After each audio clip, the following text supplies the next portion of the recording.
और चलिए अगली खबर का रुख करेंगे, जहां मध्य प्रदेश ओबीसी आरक्षण मामले में जबलपुर हाई कोर्ट ने सख्ती दिखाई है। कोर्ट ने राज्य सरकार को जवाब दाखिल करने का आखिरी मौका दिया और इसके साथ ही कोर्ट ने यह भी साफ किया कि अगर 2 हफ्ते में जवाब नहीं मिला तो सरकार पर 15,000 रुपए का जुर्माना भी लगाया जाएगा। और इस मामले की अगली सुनवाई 16 जून को होगी और इस मामले में हाई कोर्ट 11 बार सुनवाई कर चुका है।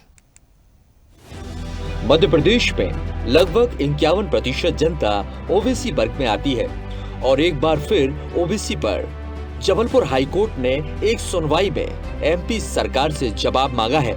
एक संस्था द्वारा दायर याचिका में ओबीसी को आबादी के हिसाब से 51% आरक्षण देने की मांग की गई है।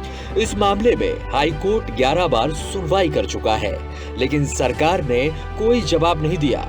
न ही याचिका को सुप्रीम कोर्ट में ट्रांसफर करने की याचिका दायर की गई है।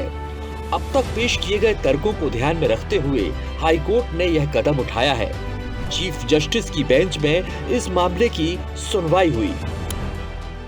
इस याचिका की 10 सुनवाई हो चुकी हैं और 10 बार मध्य प्रदेश सरकार ने उसमें जवाब दाखिल करने के लिए समय लिया है, लेकिन सरकार ने इसमें जवाब दाखिल नहीं किया है। इससे स्पष्ट है कि मध्य प्रदेश सरकार अन्य पिछड़ा वर्ग विरोधी है। जब हाई कोर्ट स्वयं मध्य प्रदेश सरकार से बार बार पूछ रहा है कि ओबीसी वर्ग को संख्यानुपात में आरक्षण क्यों नहीं दिया जा सकता या क्यों नहीं दिया गया है, तो उसका सरकार को जवाब देना चाहिए। इसी याचिका की 11वीं बार सुनवाई हुई। तो 11वीं बार सुनवाई कल हुई थी। इसमें माननीय हाई कोर्ट को अवगत कराया गया कि 10 बार ये समय ले चुके हैं, सरकार ने जवाब नहीं दिया है। ओबीसी का 27% आरक्षण का कानून है जिसे सरकार लागू नहीं कर रही है, 13% होल्ड किए हैं और जब याचिकाएं यहां सुनवाई के लिए विचारित थीं तो उनको सरकार ने ट्रांसफर करा दिया है। सुप्रीम कोर्ट में सरकार की ओर से भी कोई पहल नहीं की जा रही है। दरअसल ओबीसी आरक्षण पर यह याचिका advocate union for democratic and social justice द्वारा दायर की गई थी। इसमें मध्य प्रदेश में ओबीसी वर्ग को उनकी आबादी के अनुपात में आरक्षण देने की मांग की गई है। 2011 की जनगणना के अनुसार राज्य में एससी की आबादी 15.6%, एसटी की 21.14% और ओबीसी की 50.9% और मुस्लिम की 3.7% है, जबकि शेष 8.66% जनसंख्या अनारक्षित वर्ग की है। इस वक्त मध्य प्रदेश में ओबीसी वर्ग को लगभग 14% आरक्षण मिलता है, जो आबादी के हिसाब से कम है और इसे बढ़ाने की मांग वर्षों से की जा रही है। तो वहीं इस वक्त एससी वर्ग को 16 और एसटी वर्ग को एमपी में 20% आरक्षण मिलता है। इस लिहाज से भी ओबीसी आरक्षण का प्रतिशत काफी कम है, लेकिन अब कोर्ट के आदेश ने इस पर बहस खड़ी कर दी है और जवाब सरकार को देना है। मध्य प्रदेश में ओबीसी आरक्षण को लेकर एक बार फिर जबलपुर हाई कोर्ट ने मध्य प्रदेश सरकार को नोटिस जारी किया है और इसमें स्पष्ट किया गया है कि सरकार 2 हफ्तों में जवाब तैयार करे और 16 जून को इसकी तारीख लगाई गई है और उसमें स्पष्ट सरकार से मत मांगा गया है कि ओबीसी आरक्षण को लेकर सरकार का मत क्या है। और इस बारे में बात करने के लिए हमारे साथ मौजूद हैं ओबीसी नेता राम विश्वास कुशवाहा जी। हम उन्हीं से जानते हैं कि सर ये कल के जो कोर्ट का आदेश है वो एग्जैक्ट क्या है और सरकार क्या चाहती है। मैं सबसे पहले तो मध्य प्रदेश हाई कोर्ट को बहुत बहुत बधाई देना चाहता हूं संपूर्ण ओबीसी समाज की ओर से कि उन्होंने ओबीसी आरक्षण को लेकर संज्ञान लिया है और मध्य प्रदेश सरकार से ये सवाल किया है कि आप आबादी के आधार पर आंकड़े प्रस्तुत करें जिसके आधार पर ओबीसी का वास्तविक आरक्षण क्रियान्वित हो सके।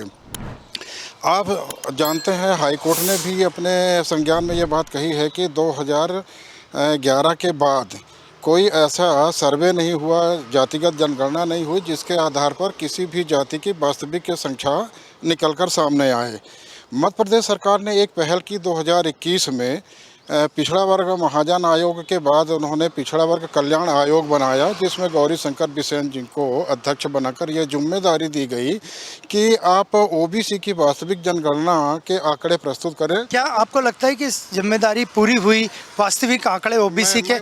ऐसा जो मीडिया रिपोर्ट्स आती हैं 51% ओबीसी मध्य प्रदेश में बताए जाते हैं। मैं उसी पर आ रहा हूं जो आप कर रहे हैं। ये पिछड़ा वर्ग कल्याण आयोग ने 2022 में जो रिपोर्ट प्रस्तुत की वो वास्तविक आंकड़े प्रस्तुत नहीं किए गए। इन्होंने जातियों की संख्या का अनुपात घोषित करने के लिए जो आधार बनाया वो मात्र वोटर लिस्ट बनाया, तो वास्तविक आंकड़े तो उसमें से आए नहीं।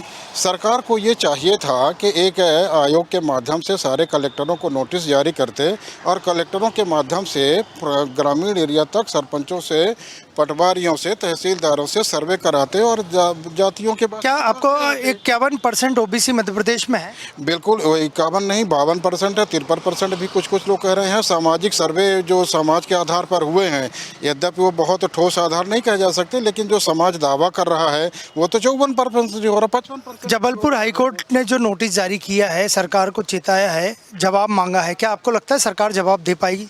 सरकार जवाब दे पाएगी या नहीं, ये तो सरकार का मुद्दा है। देखिए, इसमें मैं कुछ नहीं कह सकता, लेकिन हमारी मांग यही है कि जातिगत जनगणना होना चाहिए। सामाजिक समरसता की यदि हम बात करते हैं तो सबसे बड़ा आधार है जातिगत जनगणना। लेकिन जातिगत जनगणना से फिर राजनीति शुरू हो जाती है, कलेश शुरू हो जाती है। इसमें कलेश कहाँ से शुरू होगा? वास्तविक संख्या की जिसकी जितनी जाति है उसको उतनी हिस्सेदारी सुनिश्चित होना चाहिए। इसमें तो कहीं विरोधाभास नहीं है। जिसके जितने हिस्से हैं, जितनी आबादी है, उसके अनुपात में बजट भी होना चाहिए और संख्या होगा। देखिए, संख्या बल पर तो पूरा देश चल रहा है। मतलब आप ये कहना चाहते हैं जिसकी जितनी हिस्सेदारी उसकी उतनी भागीदारी बिल्कुल होनी चाहिए, भागीदारी सुनिश्चित। इसमें किसी को कोई विरोधाभास भी नहीं है।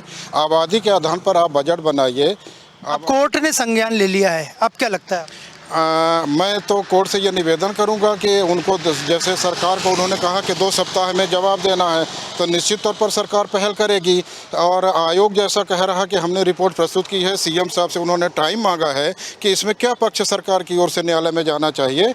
मेरा सीएम साहब से भी, सरकार से भी निवेदन है कि जैसा आयोग ने टाइम मांगा है, उस आयोग के टाइम में ओबीसी के जो प्रमुख सामाजिक संगठन हैं उनको भी बुलाया जाए, उनकी भी बात सुनी जाए और उसके आधार पर जो ठोस चीज़ हो, सरकार की तरफ से बहुत ठोस जवाब जाना चाहिए ताकि हाई कोर्ट उस पर निर्णय दे सके। और मैं ऐसा मानता हूं कि हाई कोर्ट सभी वर्गों का ध्यान रखेगी। जो भी निर्णय आएगा जनहित में होगा, समाज हित में होगा, प्रदेश हित में होगा। तो ये थे हमारे साथ राम विश्वास कुशवाहा और उनका स्पष्ट कहना था कि कोर्ट ने जो सरकार को नोटिस जारी किया है या जवाब मांगा है, तो सारी पहलुओं को ओबीसी के बात करके ही उस पर जवाब सरकार को देना चाहिए।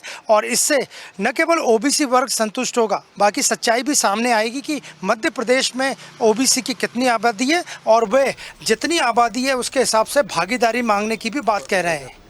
वीडियो जर्नलिस्ट मनीष के साथ अनिरुद्ध, स्वदेश न्यूज़, भोपाल। ऐसे ही वीडियोस के लिए लाइक करें, शेयर करें, फॉलो करें। YouTube पर जाकर सब्सक्राइब कर बेल आइकन दबाना ना भूलें और ताजा अपडेट्स के लिए swedeshlive.com पर जरूर जाएं।